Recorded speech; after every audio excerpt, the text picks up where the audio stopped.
আসসালামু আলাইকুম, welcome to my channel ইথিস কিচেন ভাইব। আশা করি সবাই ভালো আছেন।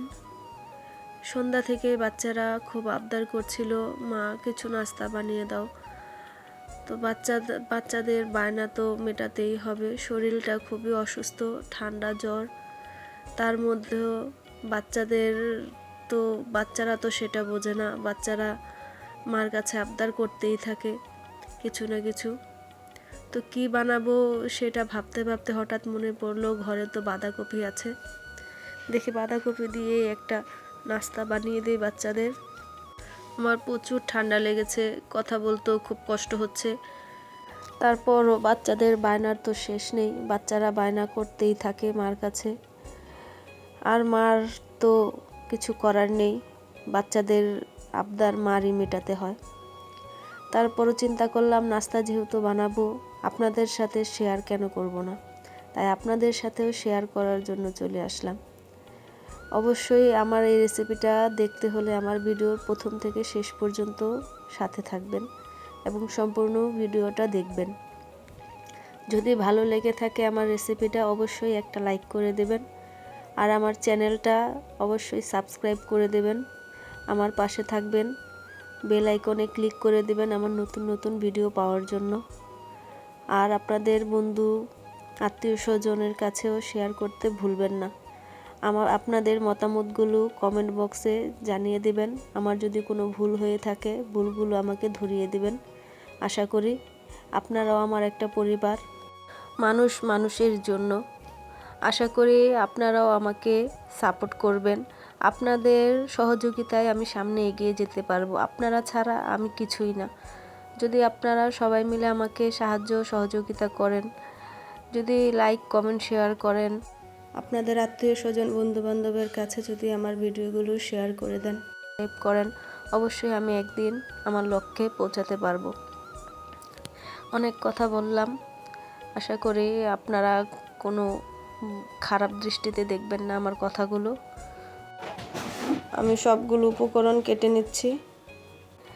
যা যা নিয়েছি, পেঁয়াজ, কাঁচামরিচ, আমি বাঁধাকপিটাও কেটে ধুয়ে নিয়েছি।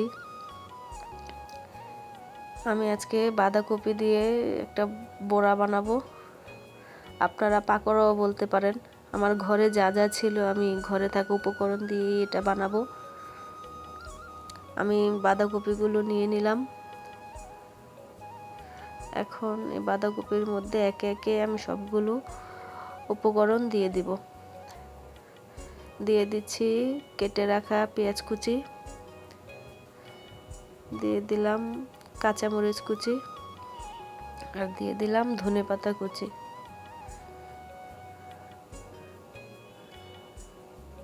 এখন দিয়ে দিব একটা ডিম,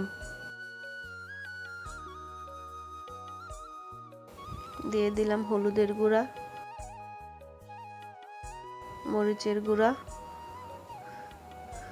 দিয়ে দিলাম ধনিয়া গুঁড়া, দিয়ে দিলাম জিরা গুঁড়া, আর দিয়ে দিলাম ম্যাগি স্বাদে ম্যাজিক। 1 প্যাকেট মশলা দিলাম, 1 প্যাকেটই যথেষ্ট। দিয়ে দিলাম আটা, আমার ঘরে ময়দা ছিল না, আপনারা চাইলে চালের গুঁড়িটাও দিতে পারেন। আর দিয়ে দিলাম কর্নফ্লাওয়ার, যাতে বড়াটা বানালে মচমচে হয়। আর দিয়ে দিলাম স্বাদ মতো লবণ। এখন আমি এগুলো ভালো করে মেখে নেব। আপনারা চাইলে এর সাথে আরও কয়েক ধরনের সবজি মিক্স করতে পারেন। আমার ঘরে যেহেতু আর কোনো সবজি ছিল না, শুধু বাঁধাকপিটাই ছিল, তাই আমি এই বাঁধাকপিটাই নিয়ে নিয়েছি। দেখুন আমার সবগুলো মাখানো হয়ে গেছে। আমি এটা আর একটু মেখে নেব। আমার মাখানো শেষ। এখন আমি চলে যাব এটা ভাজতে। আমি কড়াইটা চুলাতে বসিয়ে দিলাম। এখন দিয়ে দেব পরিমাণ মতো তেল।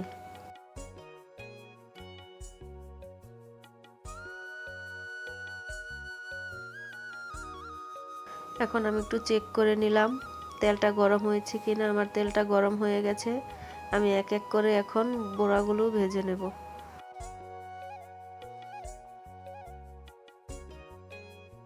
এই নাস্তাটা আপনারা সকাল এবং বিকেলে চায়ের সাথে যে কোনো সময় খেতে পারেন। এই নাস্তাটা খুবই হেলদি, বাচ্চাদের জন্য হেলদি, বড়দের জন্য হেলদি।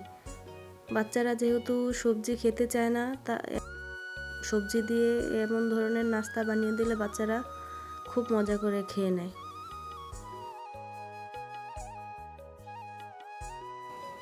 আমি দিয়ে দিলাম এক এক করে অনেকগুলো।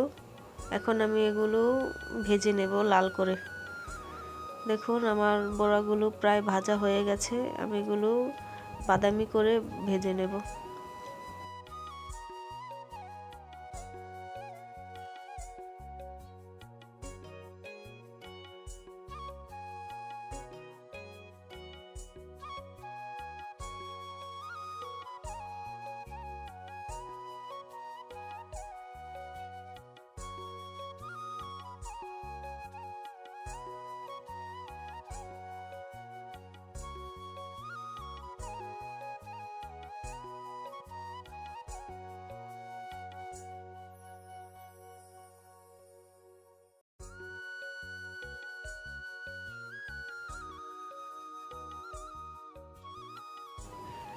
এই শীতের মধ্যে বাঁধাকপির বড়াটা খেতে খুব ভালো লাগে।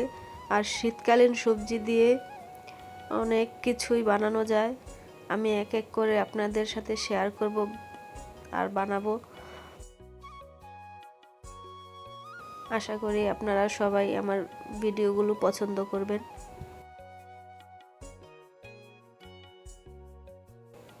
আমি আবারও দিয়ে দিচ্ছি। আমি এমন করে সবগুলো বড়া ভেজে নেব।